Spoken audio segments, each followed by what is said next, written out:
What's up, guys? So let's talk about Night of the Creeps, which is another first watch for me, and there's a lot that I've been watching for the first time in terms of horror that I really am excited to talk about. Because Night of the Creeps, I always hear is a really fun cult film. I always hear people love this movie. I always hear people talk about this one. So I had to watch it, and watched it on Prime. So that's cool that they have it on Prime. Now, Night of the Creeps overall, like, before I saw the movie, I knew nothing about it. I didn't look at the plot. I literally knew nothing about the movie before it started. So, watching the movie, it was an interesting experience because I liked going in plain and blank in this movie because the basic plot of this is that these two kids, Chris and I think JC, they both are just college kids, and they are just thrown into this situation where there are these alien parasites that start going into people's mouths and possessing them, and they become zombies.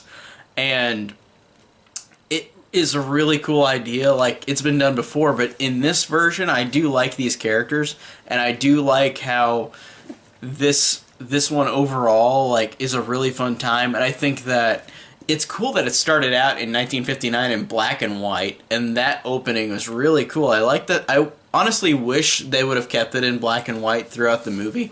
But I mean, it wasn't in 1959 the whole movie. It was just in the beginning. But that would have been cool.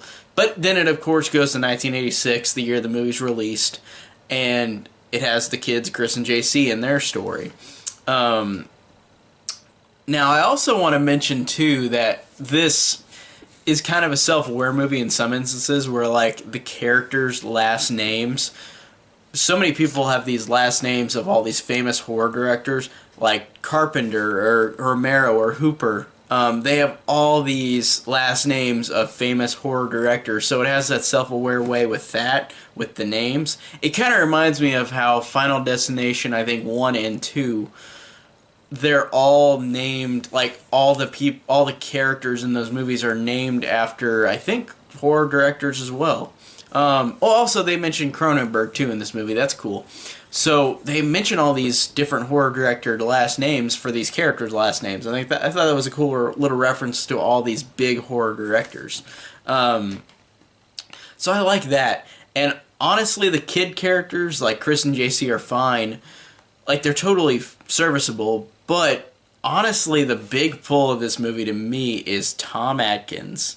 Tom Atkins is fucking awesome in this movie, and I like Tom Atkins in all the stuff I've seen him in, and I haven't seen him in like a million things.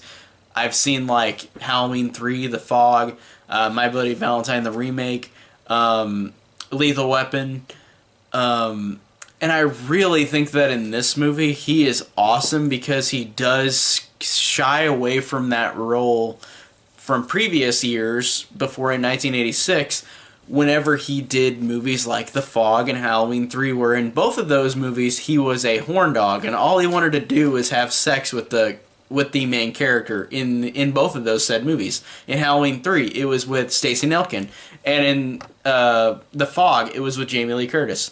And he did. He slept with both of them. And that was his story in those movies. But his personality is awesome in those movies. And in this one, I like that this version of his character he plays is not the same thing. He's not a horn dog. He's this character who has a tragic backstory where it connects to 1959. And this character is actually a connection to all the things that are happening in the movie with the zombie parasites, or alien parasites. It's really cool, and I really actually think Tom Atkins does a really good job in this role, and you actually do feel sympathy for this character. Like, I understand like what happened and why he affected the world with like what he did in the movie, and like I like how his character has kind of more depth to him than like say him in Halloween 3 or in The Fog. So I did like that a lot. I like that this character had a lot more depth to those other characters, even though his personality is great in those other movies, but he has a great personality in this and great depth, and I like how his character affected everything in the movie. Like, that's really cool. So I really like Tom Atkins in this movie, and this is apparently his favorite role that he's ever done, according to IMDb. So I'm glad that I like this role a lot too. That's his favorite role that he's done. Now the first hour of the movie is totally fine. I do like the first hour. The first hour is good. It's totally fine. It's solid. But honestly, my biggest pull for this movie watching it was the ending. The last act was badass. That was awesome. I love the fact that it's Tom Atkins, JC, Chris, Chris, Tom Atkins, and the girlfriend. I'm blanking on her name right now, which is bad, but the girlfriend character too. All three of them, instead of JC, these three characters are all fighting in the sorority house with all these zombies outside, and they just attack and kill them and slaughter them, and the gore is really awesome, and it's really cool. So I really liked the ending. The ending was badass with the effects, with the gore, with the characters. The characters were fun. They got flamethrowers. They started just killing all these zombies, and it was really entertaining and really fun, and I really love the ending. I think the ending is the biggest pull for me.